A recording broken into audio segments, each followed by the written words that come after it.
Hello,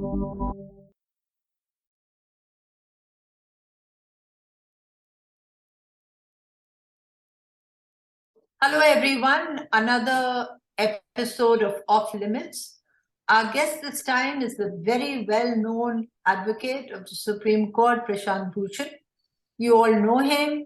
You've heard of him. He's one of our activist lawyers, but more than that, I think you honor him for his frank opinions and for the fact that he takes up cases pro bono in an environment where money counts. So thank you so much for joining us, Prashantji. It's a pleasure to have you with us. A pleasure, Seema, from this. So I'm just going to take you a little bit away from the usual discourse that we discuss these, we are all into these days, and look a little minutely at the opposition. I'm going to ask you to use your experience and your knowledge, you having been with various movements in the past and having been very close to the political scene. What I just saw and have been seeing for a few days now are your very complimentary comments about the Bharat Jodo yatra. So do you really believe that this could be a game changer for the opposition? Well, what I believe is that it is doing several things which can eventually lead to the change of game, so to say. At one level, it is making people believe or getting people to believe that yes, something is still possible in this country. It is still possible to have a major a yatra of this kind which goes across the country, just like the farmers' movement, you see, was a kind of breath of fresh air, or the anti-CAA protests were a kind of breath of fresh air in the country, where people who were despondent about what's happening in the country and their inability to do anything to sort of stem the rot that was happening around them, especially with this BJP government. So they feel that no, something is possible, something is happening on the ground, and it kind of encourages people. This is one thing. The second thing that it has done, and definitely done, is to refurbish the image of Rahul Gandhi, which had been kind of damaged by a lot of inspired propaganda of the BJP and their trolls, etc. It has certainly refurbished that. At the third level, it is also rejuvenating, or at least arousing the Congress workers in the states through which the yatra is passing. And at another level, it is also to some extent, or to a substantial extent, uniting the opposition, or at least drawing the opposition together. Almost all the opposition, or most of the opposition, is joining the Bharat Jodo Yatra, and also a lot of civil society. So the combined effect of all these things, I feel, can change the game. Change the game. So can is a good word probably to use, because the points that you've listed, I can take up one of them, like refurbishing the image of Rahul Gandhi. Rahul Gandhi, of course, as you said, because of the trolling, partly because of himself, or not being on the national scale in the manner in which he is now, earned all kinds of adjectives were attached to him.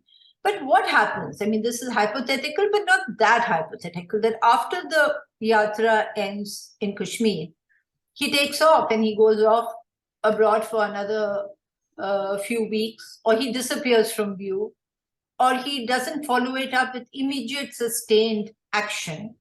Do you think that will then again tarnish his image, as it were? No, I don't think it will tarnish his image in the same way in which it was done earlier. Okay. But yes, it will have some effect. And I mean, one of the things, for example, that I told him when I met him in this Bharat Jodo Yatra, and which I have told even Mrs. Sonia Gandhi earlier, that look, I mean, this, I told Rahul that this Bharat Jodo Yatra is as good as it goes, but the point is that the Congress party's fortunes will revive electorally only if the Congress is able to put its decision making in order. Today, there is a paralysis, virtual paralysis in the Congress party in terms of its decision making as to who is to be put in charge of what, who is to be given charge of a state, who is to be given charge of, uh, say, the social media, who is to be given charge of being party spokesman, and so on.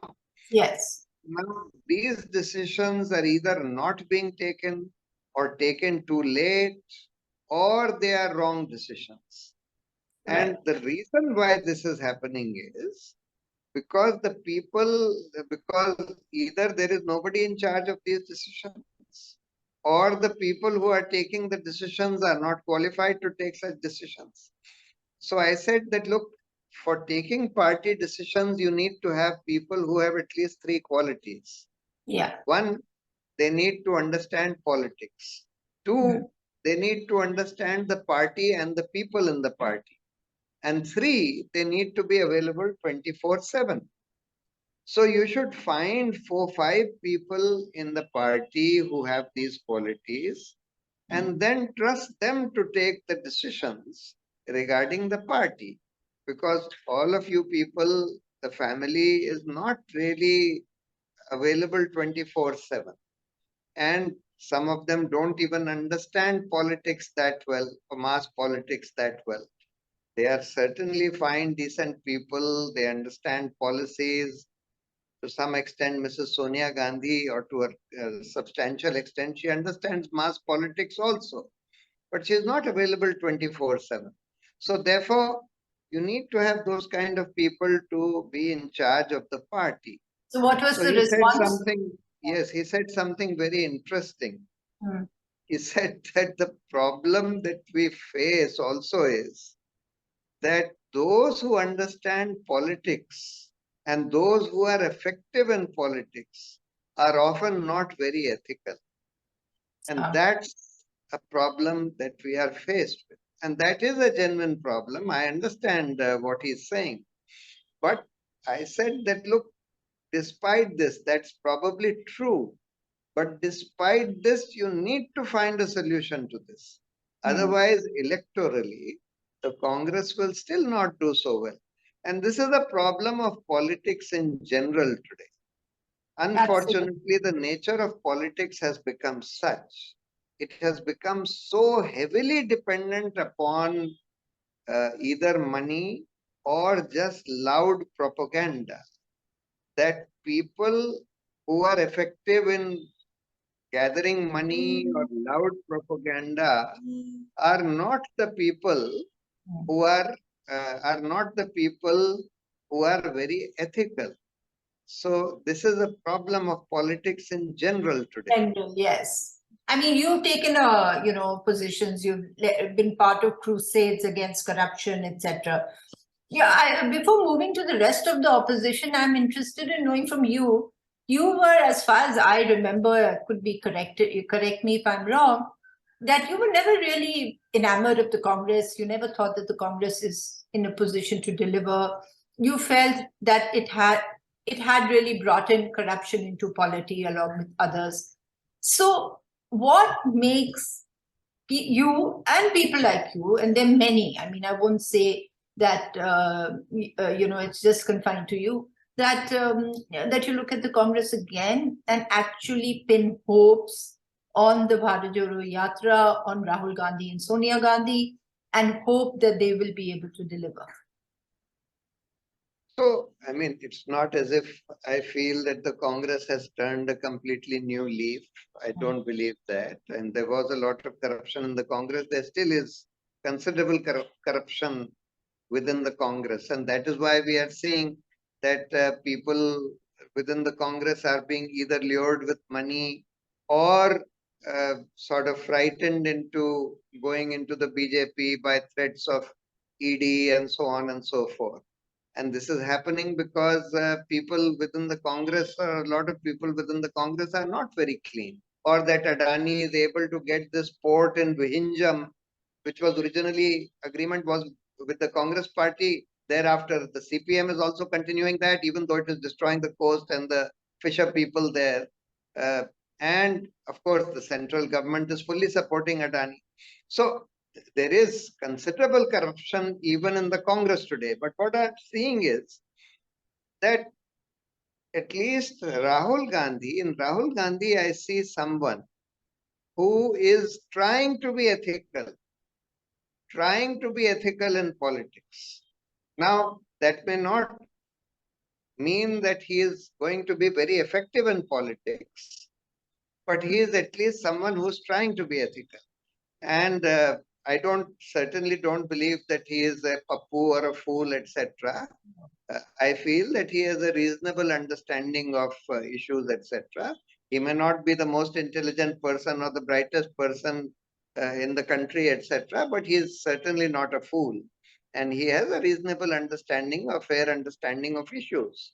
So therefore, and when he embarks on a mission like the Bharat Jodo Yatra, where the message is meant to be to unite the country, to unite the religions, etc., and oppose the kind of divisiveness that is being sown, and invite attention to the real problems and real issues of unemployment, inflation, etc., that this country is facing, and away from these pseudo problems of communalism and hate that the BJP is trying to spread, then I feel that such an initiative needs to be supported. But I also told him one other thing. I told him that, look, the posters that are being put up by our local people, which I saw all along, are mostly person-centric. They have to be made more issue-centric. So you have to make 10, 15, 20 slogans around the issues that you want this yatra to, the message of the yatra, which Rahul Gandhi in his speeches is giving. But those messages should be on the posters. Right. Those messages should also be in the songs which are being sung along the way. So, I feel that it's an initiative which needs to be supported. Certainly can be improved. The messaging, etc. Yeah. General messaging can be improved. So I'm not, before I go to the rest of the opposition, which is also important in the coming weeks and months and years, I can't let you get away without speaking about the Aam Aadmi Party, because you said right at the beginning, you were actually one of the movers and the enablers of the party when it came into existence. And so from then and now, I mean, obviously we can't go through the journey in a short span of time, but are you, obviously you're disappointed, that's why you parted ways, but how do you see it now? They are expanding electorally. Is that all that it needs to do? No, it was meant to be a party with a difference, or rather a different kind of political party, which was to do politics in the way in which politics needs to be done in this country. That is ethical, transparent, etc. Unfortunately, it has completely gone awry. It has become like a sort of B or C grade version of normal political parties.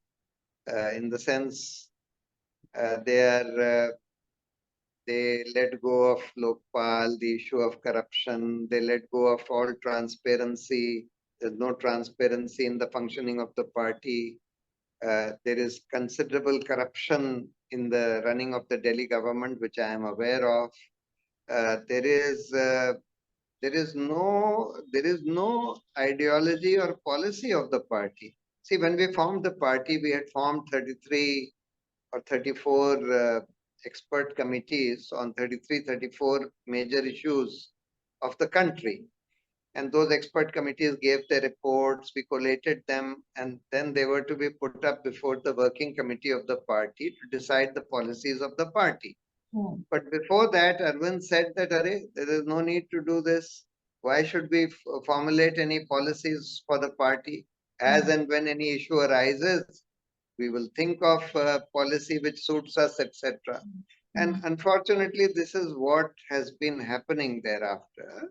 That if he feels that he can outdo the BJP in its sort of religious narrative, ki bhai, I Yeah, will arrange 3 visits to Ayodhya, or that put Lakshmi Ganesha's photo on the notes and currency so notes on. here. He is willing to do that. So he has a very instrumental view of politics, that as if politics is only a way of remaining in power, and it doesn't matter what you say, what you do, what your ideology is, what your policy is. All that is irrelevant for him. And the only thing relevant is how to achieve power, how to stay on in power. That's unfortunately become what the Aam Aadmi Party has become. And it's all dominated by this one person, Kejriwal.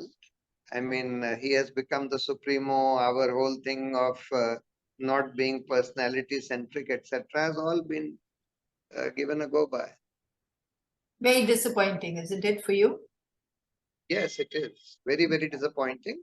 We had a good opportunity to actually, uh, for once, have a party which does alternative politics. And if we had stuck to that, we Right. could have become a formidable political force today. But despite all this, you sort of remain the idealist. You always are back. You kind of spring back, and then you find new options or alternatives, or like you said, back good initiatives. Now, when we look at, say, the next 2024, when there's going to be a general election, do you think that the opposition, and now I'm talking of all the regional parties, etc., that is another point that you mentioned about the Bharat Jodo Yatra bringing the opposition together, but I'm not so sure. I mean, you had Stalin supporting the Yatra just because it went through Kanyakumari and out of the state. But in Kerala, there were fissures between the Congress and the left front, and both have to work together to take this whole initiative anywhere. And I'm sure we will see a lot more of that. And you've got Mamata Banerjee sulking in Bengal. You have Biju Patnaik party head Naveen Patnaik sitting away from everybody. So there are lots of fissures still, there are lots of differences. Do you think that will be able to come together to give a good fight, or do you think there's no need for it, or do you think it's very essential that the parties come together? Well, the parties or most of them will have to come together if they want to form a non-BJP government in 2024. Because though the BJP may not get a majority in the next election, and I don't expect them to get a majority in the next election, because they will certainly lose substantial number of seats in Bengal, in Maharashtra, in Karnataka, and perhaps in a few other states as well, where they had made a clean sweep virtually. Uh, Yet, for any alternative opposition government to be formed, most of the opposition parties would have to come together. And they would have to, and many of the leaders of those opposition parties would have to bury their own personal ambitions to become the prime minister or this, that, or the other. So therefore, they need to realize, and I hope that they are realizing by this time, that if they do not come together in order to oust a BJP government, then the BJP and the manner in which it has been functioning will just finish them. It's finishing the opposition in most states. It's trying, if they can't win elections, they buy over the MLAs and so on and so forth. And it is finishing all institutions in this country. And it is finishing the democratic culture of this country. So therefore, everybody will be finished. Democracy itself will be finished if the opposition does not, or the leaders don't bury their ambitions and come together. So, in the past, whenever we've But had one thing yeah, that yeah. they don't have to necessarily come together by way of contesting elections, but they need to have a tactical understanding about coming together at least after the elections. For Okay. example, I mean, in some of these regional, in the states, etc., Hmm. they don't necessarily have to fight the elections together. They Right. can, but they need to still have a tactical understanding to come together after the elections. So, in the past, whenever this kind of a thing started happening, not in 77, but definitely when the Janata Party, Janata Dal and the United Front and the National Front governments and all came in, you had a driving force. You had a driving force sometimes in the form of an individual like the General Secretary of the CPM, Harkishan Singh Surjeet, who brought them all together, made them sit on the same table, etc. When Sonia Gandhi in the Congress came back, it was the left again, the driving force, bringing all the political parties, speaking to all of them to come together behind her. Now there is no left really, it's confined to Kerala. The Congress itself doesn't seem to inspire the same confidence in all the regional parties who feel threatened, a little threatened, maybe not as much as they did before, but still the relationship is not excellent. So there has to be a driving force, or do you think this can happen organically? You mean a kind of Something uniting that brings, force? yeah, settles their egos, speaks to them, makes sure that they come in. The fence sitters don't go to the BJP, but come to the non-BJP side. Who does it? So, uh, you are right. There isn't probably somebody like that. So, because the person who would normally be the uniting force should not be personally ambitious. Yeah, Then only he can bring them all together. right. So, uh, Maybe yes, Sharad Pawar type of person, but I don't know. Sharad Pawar, I mean, they will have to be magnanimous in shedding their own personal ambitions and be willing to play this role of a uniter. Somebody has to rise above the situation Yeah. in order to. So can the Congress be the driving force? Can they really bring in people, or they are still in that competitive mode? Oh, I think Mrs. Sonia Gandhi Okay. but they will have to be magnanimous. If they get 100 seats in the next election, uh, even then, and they would be the single largest party by far.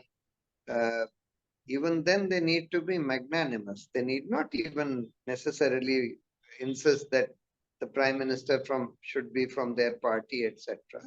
Mm. So somebody will have to rise above the occasion, be magnanimous,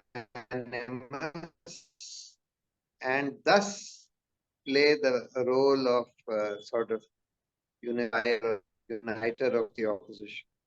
Right. Right.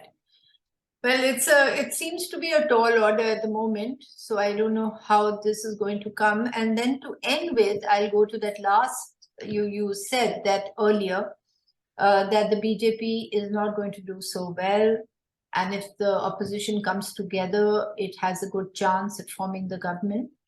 Your optimism comes out of your assessment of the ground situation. I mean, how do you reach this kind of conclusion at a time when people think that there is no one to replace Prime Minister Modi and the election will remain very personality driven? See, while it is true that today money and propaganda plays a big role and BJP has virtual monopoly of money and propaganda, yet there is a lot of anti-incumbency that I see on the ground.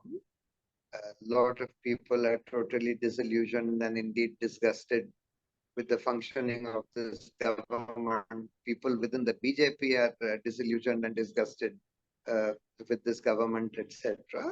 And therefore, if the opposition, I mean, I feel even in Gujarat, if the Congress had its act together, there is sufficient anti-incumbency there in order for the Congress to have won the elections in Gujarat. But unfortunately, their party is not in great shape in Gujarat. So if the parties were able to sort of even get half their act together, I feel that this latent anti-incumbency would definitely bring them or lead to a situation where the BJP will definitely not get a majority. Okay, the last thing, because you're saying this, that means you're not really a subscriber to the EVM conspiracy, right? That the To the EVMs are EVM. that the Yeah, EVMs are tampered with. yeah. Yeah, no, I'm not a subscriber to that conspiracy theory, but I do feel that in future it is possible that they may design the machines which can be tampered, and therefore I feel that it is safer to have paper ballots or at least count the VVPAT slips. It is very easy. They should Right, be counting all the VVPAT slips. right. But thank you so much. You've given a lot of your time. Thank you, Prashant Bhushan, and we hope to have you back with us very soon. Thank you. Thank you, Seema. Thank you.